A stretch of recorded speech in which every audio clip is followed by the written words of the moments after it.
So మన జరిగిన మూడో వన్డే మ్యాచ్ లో శ్రేయస్ అయ్యర్ క్యాచ్ తీసుకుంటున్న టైంలో ఇంజూర్ అయ్యాడు. అది కూడా అతను డైవ్ కొట్టినప్పుడు తన లెఫ్ట్ రిబ్ కేజ్ గ్రౌండ్ కి బలంగా తాకింది. దీంతో శ్రేయస్ అయ్యర్ చాలా పెయిన్ ఫీల్ అవ్వడం చూసాం.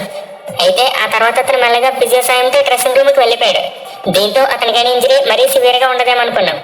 బట్ డ్రెస్సింగ్ రూమ్ కి వెళ్ళిపోయిన తర్వాత అతనైతే స్ప్రో కోల్పోయాడంట. దీంతో వెంటనే హాస్పిటల్ తీసుకెళ్లారు, అలాగే ఐసీయూలో పెట్టారు. సో శ్రేయస్ అయ్యర్కి అయితే సీరియస్ ఇంజరీ అయింది. తను గ్రౌండ్ కి బలంగా తరగడం వల్ల లెఫ్ట్ రిబ్ కేజ్ లోపల స్ప్లీన్ అనే ఆర్గానికి ఇంజరీ జరిగిందంట. అది కూడా ఇంటర్నల్ గా కట్టే బ్లీడింగ్ కూడా జరిగిందంట. సో దీనివల్ల శ్రేయస్ అయ్యర్ను 2 రోజుల పాటు ఐసీయూలో పెట్టారు. బట్ ప్రజెంట్ చూసుకుంటే అతని పరిస్థితి కాస్త మెరుగైంది.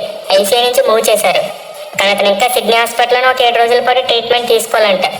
విచ్ మీన్స్ శ్రేయస్ అయ్యర్ ఇంకా కంప్లీట్ గా కోలుకోలేదు, స్టిల్ రికవరీ జరుగుతుంది. బట్ గత 2 రోజులతో పోల్చుకుంటే ఈ రోజు కాస్త బెటర్ పొజిషన్ లో ఉన్నాడు. సో ప్రస్తుతానికైతే మన బీసీసీఐకి సంబంధించిన ఒక డాక్టర్ శ్రేయస్ అయ్యర్తోనే ఉన్నాడు. అలాగే శ్రేయస్ అయ్యర్ని చూసుకోవడం కోసం అతని ఫ్యామిలీని సిడ్నీకి పంపేందుకు బీసీసీఐ ప్రయత్నాలు చేస్తుంది. సో హోప్ఫుల్లీ మరికొన్ని రోజుల్లో శ్రేయస్ అయ్యర్ కోలుకుని మన ఇండియాకి తిరిగి రావాలని కోరుకుందాం. అయితే క్రికెట్ లో అతను కంబ్యాక్ విషయానికి వస్తే మాత్రం కాస్త టైం పట్టాలని కనిపిస్తుంది.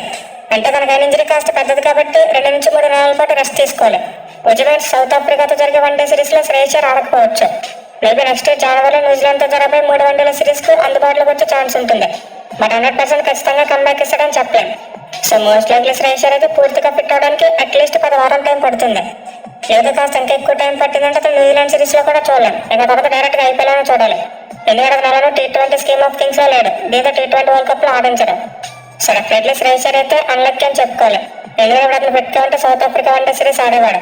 అలాగే తర్వాత విజయజారి trophy and also Syed మస్తక్ Ali ట్రోఫీలు కూడా జరగబోతున్నాయి. వాటిలో కూడా పార్టిసిపేట్ చేసి ఉండేవాడు. బట్ ఇంజరీ కారణంగా కనీసం అతను 2 నెలల పాటు క్రికెట్ కు దూరంగా ఉండవలసిన పరిస్థితి ఏర్పడింది. Mana video key like key subscribe key bell on low pedicani mana videos miku reach avathay okay bye.